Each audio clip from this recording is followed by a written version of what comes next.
outside we have some basil.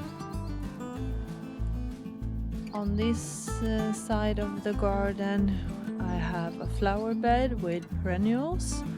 You'll see them later when they come up.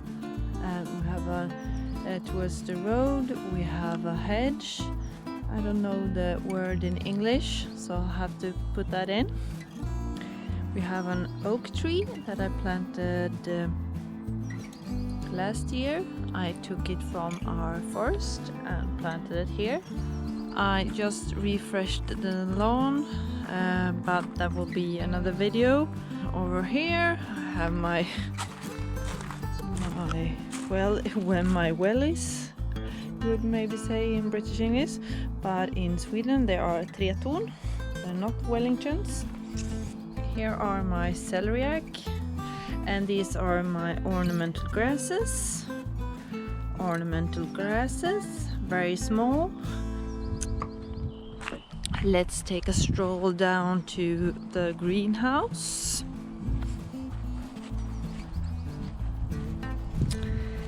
Outside the greenhouse we have kale. Shadows in the way.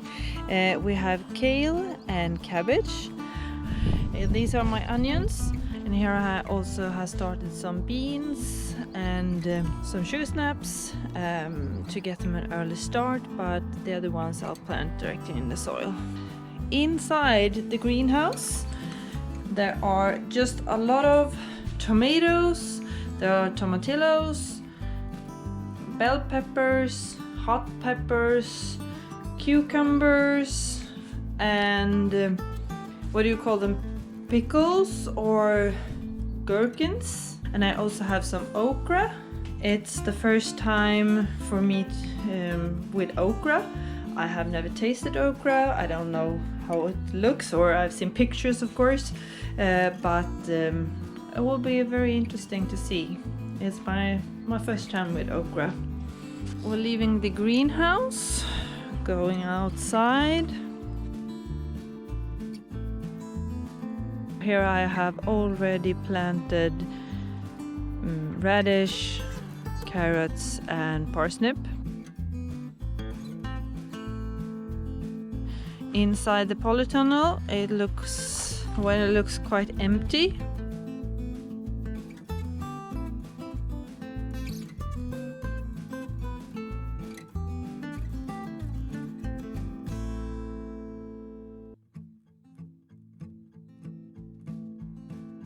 The other side of the polytunnel, last year I had potatoes and corn here, and this year I will have corn, but also peas, sugar snaps, beans and pumpkins.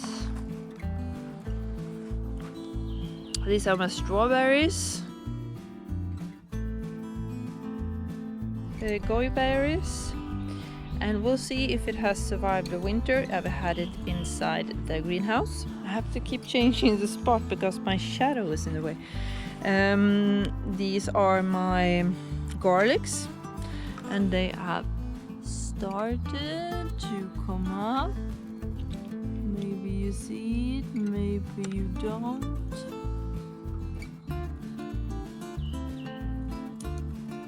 In this 3 raised beds I will have cabbage and kale.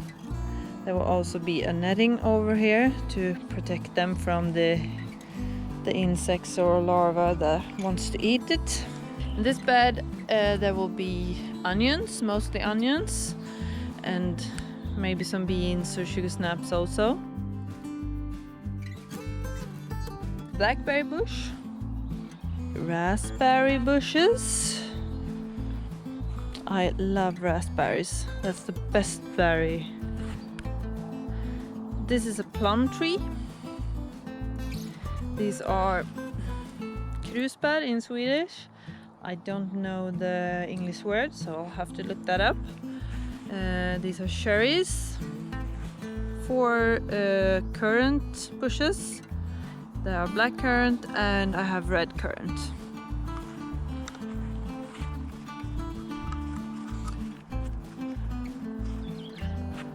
We also have a small apple tree over there that I planted last year. And the windows upstairs are the windows to the room that I'm renovating, if you're watching those videos. Apple tree. Small pond. I have plans for the pond. It will not look the same as last year. Last year I had this rhubarb leaf as a waterfall. We turn our heads this way and we have a plum tree, a cherry tree, and a persika. It's called persika. It's called in Swedish. I don't know the English word. I put that in text. In these 3 raised beds there are gonna be zucchinis and some salad and spinach. In this raised bed there are gonna be sunflowers. I have to have sunflowers inside the fence because of the deer, and the deer eats everything here, and I mean everything.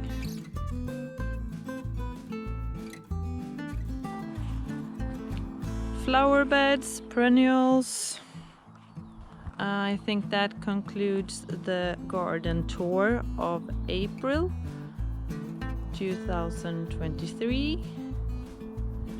and it's the 21st today. It's a very warm day, but don't be fooled. Next week the forecast says it's gonna be snow again, so I'm not really preparing for summer yet.